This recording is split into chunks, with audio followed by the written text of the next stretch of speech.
ఇవాళ మనం డిస్కస్ చేసుకోబోతున్న topic strategic decision making and steps involved in strategic decision making process. ఇది వచ్చేసి బిజినెస్ పాలసీ అండ్ స్ట్రాటజీ అనే సబ్జెక్ట్లో నుంచి తీసుకున్నాను. According to MBA OU second year fourth sem, first chapter introduction to strategic management. Everything will be explained in Telugu. Meaning of strategic decision making. Strategic decision making meaning ఏంటి? Strategic decision making అంటే ప్రాసెస్లో top level management decisions తీసుకుంటారు.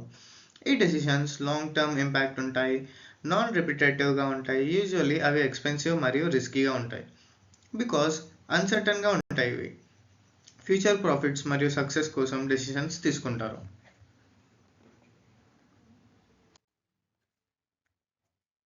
Features of decision making.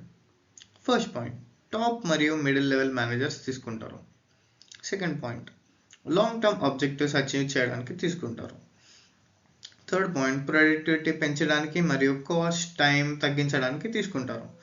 Fourth point, planning మరియు ఫోర్కాస్టింగ్లో చాలా important ఇది. Fifth point, future profit మరియు success కోసం తీసుకుంటారు.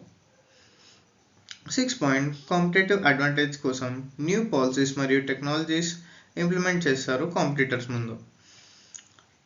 సెవెంత్ పాయింట్, నాన్ రిపిటేటివ్ మరియు లాంగ్ టర్మ్ నేచర్లో ఉంటాయి. ఎయిత్ పాయింట్, ఆల్టర్నేటివ్ మరియు రిసోర్సెస్ కేర్ఫుల్గా అనలైజ్ చేసి తీసుకుంటారు. Strategic decision making process. Step 1, identifying the problem. Manager ఫస్ట్గా ప్రాబ్లమ్ని ఐడెంటిఫై చేయాలి. కంపెనీ పర్ఫార్మెన్స్ని కాంపిటీటర్స్తో కంపేర్ చేసి బడ్జెట్ మరియు ఫైనాన్షియల్ రిపోర్ట్స్లో చేంజెస్ చూడాలి. ప్రాబ్లం కరెక్ట్గా ఐడెంటిఫై చేస్తే హాఫ్ రిజాల్వ్ అవుతుంది అక్కడే.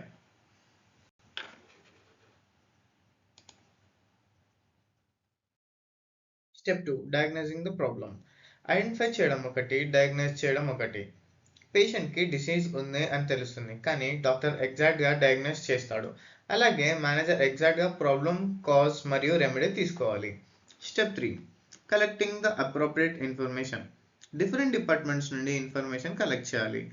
మల్టిపుల్ యాంగిల్స్లో ప్రాబ్లమ్ని ఎగ్జామిన్ చేస్తే క్వాలిటీ డెసిషన్ పాసిబుల్ అవుతుంది. Step 4, identifying various alternatives.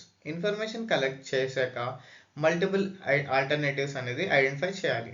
ఎక్కువ ఆల్టర్నేటివ్స్ ఉంటే మంచి డెసిషన్ పాసిబుల్, ఒక ఆల్టర్నేటివ్ మాత్రమే ఉంటే డెసిషన్ మేకింగ్ లేదు. Analysing all alternatives. స్టెప్ 5, ప్రతి ఆల్టర్నేటివ్ని ప్రతి ఆల్టర్నేటివ్కి మెరిట్స్ మరియు డిమెరిట్స్తో అనలైజ్ చేయాలి. కంపారిజన్ చేసి లిస్ట్ ప్రిపేర్ చేయాలి with limits. Step 6, evaluation of alternatives. ఆల్టర్నేటివ్స్ని ఎవాల్యుయేట్ చేయాలి, రిస్క్ కన్సిడర్ చేయాలి. Tangible factors, money, profit, time మరియు intangible factors, goodwill, employee loyalty, public relations కూడా కన్సిడర్ చేయాలి. స్టెప్ 7,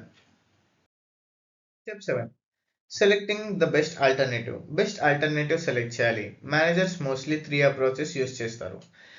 ఎక్స్పెరిమెంటేషన్, ట్రై చేయడం, పాస్ట్ ఎక్స్పీరియన్స్ బేస్ చేసి, research and analysis, సైంటిఫిక్గా analyse చేయడం. స్టెప్ 8, కమ్యూనికేటింగ్ ద డెసిషన్ని కన్సర్న్ పర్సన్స్కి కమ్యూనికేట్ చేయాలి. ప్రాపర్ కమ్యూనికేషన్ వల్ల ఇంప్లిమెంటేషన్ ఈజీగా అవుతుంది. పాలసీస్ ఆఫ్ మేనేజర్ బేస్లో కమ్యూనికేట్ చేయాలి. Step 9, implementation of decision. Best ఆల్టర్నేటివ్ని ఇంప్లిమెంట్ చేయాలి. ఇంప్లిమెంటేషన్ సక్సెస్కి ఎంప్లాయీస్ మరియు మేనేజర్స్ యాక్టివ్ సపోర్ట్ కావాలి. ఎర్రర్స్ అవాయిడ్ చేయాలి by selecting right and capable workers. Step 10, evaluation of results. Implementation తర్వాత రిజల్ట్స్ ఎవాల్యుయేట్ చేయాలి. ఆబ్జెక్టివ్స్కి మ్యాచ్ అయితే సక్సెస్, నెగటివ్ రిజల్ట్స్ వస్తే రీఅసెస్ చేసి మరియు ప్రాబ్లమ్ని మళ్ళీ రిజాల్వ్ చేయాలి. సో ఇదంతా చేసిన తర్వాత కూడా ప్రాబ్లం రిజాల్వ్ అవ్వకపోతే మళ్ళీ ప్రాసెస్ స్టార్ట్ చేయాలి. So this is the end of the video. నచ్చితే లైక్, షేర్ అండ్ సబ్స్క్రైబ్. కావాలనే వీడియోస్ చిన్నగా చేస్తున్నా, ఎందుకంటే ఎగ్జామ్ ముందు రివైజ్ చేసుకోవడానికి మాత్రమే ఇవి. ఇంకా లాస్ట్ మినిట్ స్టూడెంట్స్ ఉంటారు కదా, 1 డే ముందు చదువుకోవాలి, నెక్స్ట్ డే పోయి మొత్తం రాశాలి అనే టైప్ వాళ్ళకి ఈ వీడియోస్ అయితే బెస్ట్ అంటున్నాం. మీకు లైక్ ఎక్స్ప్లెనేషన్ చిన్నగా అనిపిస్తే కమెంట్ చేయండి, పెద్దగా చేయడానికి ట్రై చేసాము. బికాజ్ ఇదే యూస్ఫుల్ అనుకుంటున్నా, అందుకనే ఇట్లా షార్ట్ వీడియోసే పెడుతున్నా. 4 minutes 5 minutesలో ఎంత పెద్ద టాపిక్ అయినా 4 to 5 minutesలో కవర్ చేసి simple terms simple words use చేసి ఎక్స్ప్లెయిన్ చేయడానికి ట్రై చేస్తాను. మీతో పాటు MBA చదువుకునే వాళ్ళకి కూడా షేర్ చేయండి. Thanks for watching.